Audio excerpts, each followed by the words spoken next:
ಯೂಟ್ಯೂಬಲ್ಲಿ ವೀಡಿಯೋ ನೋಡಬೇಕಾದ್ರೆ ಮಿಡಲಲ್ಲಿ ಒಂದು ಆ್ಯಡ್ ಬರುತ್ತೆ. ಏನಪ್ಪ ಅದು? Dry fruits add, 347 ರುಪೀಸ್ಗೆ 4 kg of dry fruits combo pack ಅಂತೆಲ್ಲ ಬರುತ್ತೆ. ಸರಿ, ಅಲ್ಲಿ ಯಾರು ಕ್ಲಿಕ್ ಮಾಡೋಕ್ಕೆ ಹೋಗಬೇಡಿ.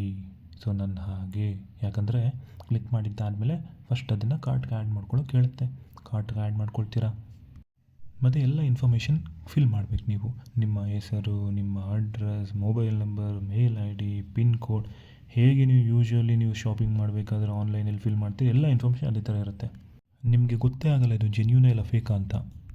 ಅಡ್ರೆಸ್ ಎಲ್ಲ ಫಿಲ್ ಮಾಡಿದ್ದಾದಮೇಲೆ ನೆಕ್ಸ್ಟು ಚೆಕ್ಔಟ್ ಕೇಳುತ್ತೆ. ಚೆಕ್ಔಟ್ಗೆ ಹೋಗಿದ್ದಾದಮೇಲೆ ಅಲ್ಲಿ ನಿಮ್ಮ ಪೇಮೆಂಟ್ ಆಪ್ಷನ್ ಬರುತ್ತೆ. ಪೇಮೆಂಟ್ ಆಪ್ಷನ್ ನಿಮಗೆ ಇಲ್ಲಿ ಇವ್ರು ಏನು ಮಾಡಿದ್ದಾರೆ ಅಂದರೆ ಕ್ಯಾಶ್ ಆನ್ ಡೆಲಿವರಿ ಕೊಟ್ಟಿಲ್ಲ. ಕ್ಯಾಶ್ ಆನ್ ಡೆಲಿವರಿ ಯಾಕೆ ಕೊಟ್ಟಿಲ್ಲ ಅಂದರೆ ಇವರು ಸ್ಕ್ಯಾಮ್ ಮಾಡ್ತಿದ್ದಾರೆ. ಎಲ್ಲಿ ಕ್ಯಾಶ್ ಆನ್ ಡೆಲಿವರಿ ಕೊಡಲ್ವೋ ಅಲ್ಲಿ ಸ್ಕ್ಯಾಮ್ ಇದೆ ಅಂತ ಅರ್ಥ ಮಾಡ್ಕೊಳ್ಳಿ ದಯವಿಟ್ಟು. ಪೇಮೆಂಟ್ ಸಕ್ಸಸ್ಫುಲ್ ಆಗಿದೆ. ಅವ್ರ ಹೆಸರು ಮನೀಶ್ ರಾಜೇಂದ್ರ ಬಾಯ್ ಅಂತ. ಮತ್ತು ನೋಡಿ ಇಲ್ಲಿ ಅವರ UPI ID. ಸೊ ನೆನ್ಪಿಟ್ಕೊಳ್ಳಿ, ಇದು ಆರ್ಡರ್ ಪ್ಲೇಸ್ ಮಾಡಿದ್ದಾದಮೇಲೆ ಆರ್ಡರ್ ಪ್ಲೇಸ್ಡ್ ಸಕ್ಸಸ್ಫುಲಿ ಅಂತ ಬರುತ್ತೆ.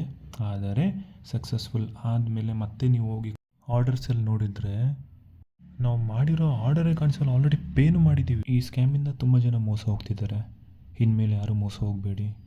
ಮೋಸ ಹೋಗಬಾರ್ದು ಅಂದರೆ ಈ ವಿಡಿಯೋನ ಎಲ್ರಿಗೂ ಶೇರ್ ಮಾಡಿ, ಹಾಗೆ ಅವರು ಮೋಸ ಹೋಗೋದ್ರಿಂದ ತಪ್ಪಿಸಿ.